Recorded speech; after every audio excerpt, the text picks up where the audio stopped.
I very honestly believe that that's why I'm in the role because of the skills and experience that I bring in.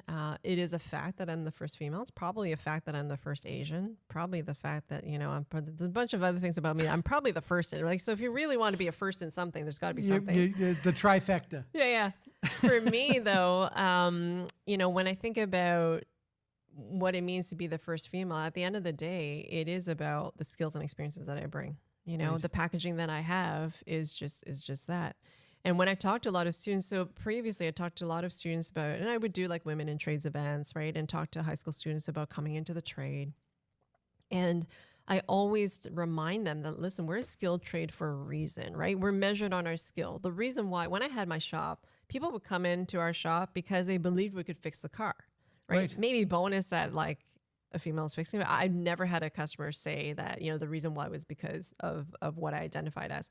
Because at the end of the day, it is about our skill. And I tell the students this, that like, I'm not saying that what you identify isn't important. I'm saying that in the moment when we're diagnosing a car, the car doesn't care. Like all it cares about is, and it doesn't even care my gender, doesn't care about my race, doesn't care about how much money I got in the bank, doesn't care.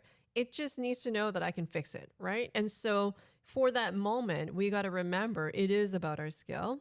I fully respect that being a female in the trade and that kind of thing is an important part of some people's story. Mm-hmm. So I respect that. And at the same time, it hasn't really been mine. I really focus on my skills and experience and acquiring the things that I need to be able to do my job well.